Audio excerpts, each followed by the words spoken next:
आज हम लोग इलेक्ट्रिक डायपोल पर बात करने वाले हैं। इलेक्ट्रिक डायपोल की वजह से उसके इंड ऑन पोजीशन यानी एक्सियल पोजीशन पर इलेक्ट्रिक पोटेंशियल कैलकुलेट करने वाले हैं।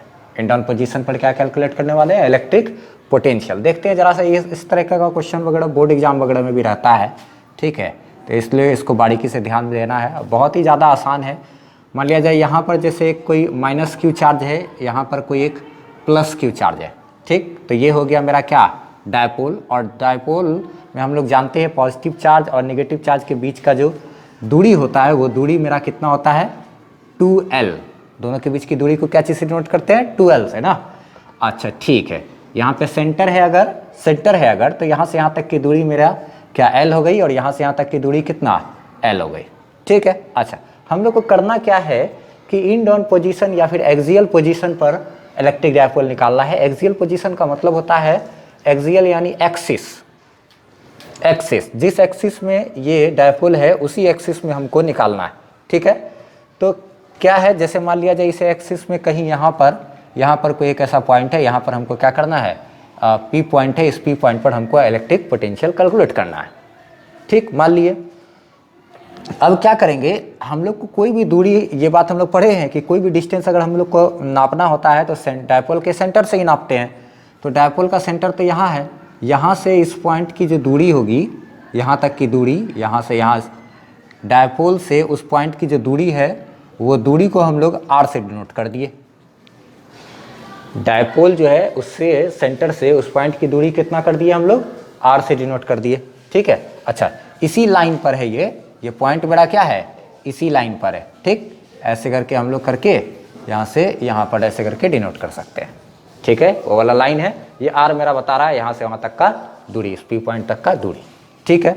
अच्छा चलो, अब आगे हम लोग बात करते हैं कि हम लोग को अगर इस P पॉइंट पर पोटेंशियल चाहिए, तो पोटेंशियल चाहिए कहाँ पर, P पॉइंट पर, तो क्या करना पड़ेगा, इस पॉजिटिव चार्ज की वजह से भी यहाँ पर पोटेंशियल निकालना पड़ेगा और इस नेगेटिव चार्ज की वजह से भी यहाँ पर पोटेंशियल निकालना पड़ेगा, नहीं? अच्छा ठीक है, ठीक है, ठीक है, एकदम बहुत अच्छी बात है। इस पॉजिटिव चार्ज की वजह से जब यहाँ पे निकालेंगे तो देखा जाए तो यहाँ से यहाँ तक का जो दूरी होगा मेरा, पॉजिटिव चार्ज से इस P पॉइंट का दूरी, वो दूरी मेरा कितना होगा, देखा जाए तो यहाँ से लेके यहाँ तक मेरा R है, R में से अगर L घटा देंगे तो ये दूरी नहीं मिल जाएगा। यहाँ से यहाँ तक मेरा क्या है, R है।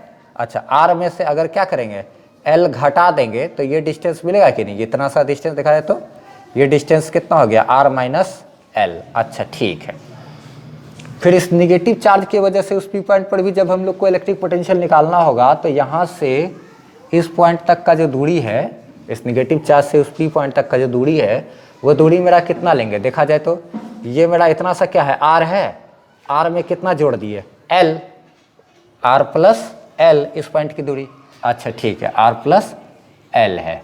अब एक बात समझते हैं हम लोग, क्या समझते हैं कि अगर हम लोगों को उस P पॉइंट पर पोटेंशियल चाहिए तो क्या करना पड़ेगा, पॉजिटिव चार्ज की वजह से जो पोटेंशियल है वो उसमें जोड़ देंगे क्या, निगेटिव चार्ज की वजह से जो पोटेंशियल है वो, पॉजिटिव चार्ज की वजह से पोटेंशियल और नेगेटिव चार्ज की वजह से जो पोटेंशियल है, दोनों को हम लोग को क्या करना पड़ेगा, ऐड करना पड़ेगा, है ना।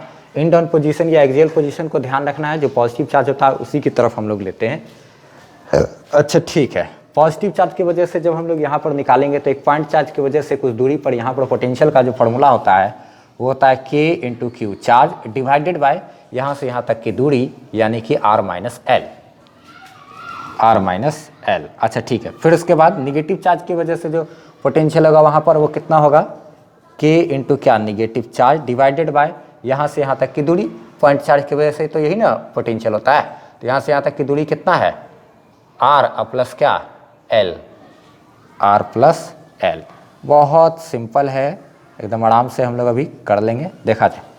अच्छा ठीक है, ये माइनस साइन तो यहाँ सामने में आ जाएगा, तो P पॉइंट का जो पोटेंशियल होगा वो कितना हो जाएगा, के क्यू बाय R माइनस L, और ये माइनस सामने में आ गया तो के क्यू बाय क्या, R प्लस L, नहीं? अच्छा ठीक ही है, P पॉइंट का जो पोटेंशियल होगा, ये माइनस तो है, दोनों नीचे वाला तो गुना हो जाएगा आपस में ना। अच्छा, और ये क्या हो जाता है, इधर मल्टीप्लाई, ये क्या हो जाता है, इधर मल्टीप्लाई, इस तरीके से सॉल्व करते हैं। खैर के क्यू को हम सबसे पहले कॉमन ले लेना चाहेंगे, 1 बाय R माइनस L में से घटाना है 1 बाय R प्लस एल, बहुत आसान। पी पॉइंट का पोटेंशियल के क्यू इंटू, अच्छा ये दोनों नीचे का क्या हो जाएगा, गुना हो जाएगा। एलसीएम लेना है तो दोनों को क्या करना पड़ता है, गुना करते हैं ना। आर माइनस एल में गुना करेंगे किससे, आर प्लस एल से, मल्टीप्लाई हो गया। और ये यहाँ और ये क्या यहाँ, आर प्लस एल में से घट जाएगा क्या, आर माइनस एल, ये उधर चला गया ये इधर चला गया, ऐसे ही नहीं करते हैं हम लोग। अच्छा सॉल्व करने आता होगा, बिंद का जोड़ घटा ये सब।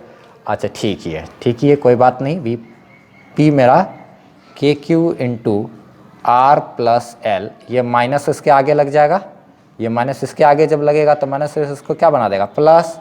अच्छा ठीक है, ए माइनस बी इंटू ए माइनस बी इंटू ए प्लस बी, ए माइनस बी इंटू ए प्लस बी फॉर्मूला होता है ना, ए स्क्वायर माइनस क्या, बी स्क्वायर, पढ़े हम लोग फॉर्मूला।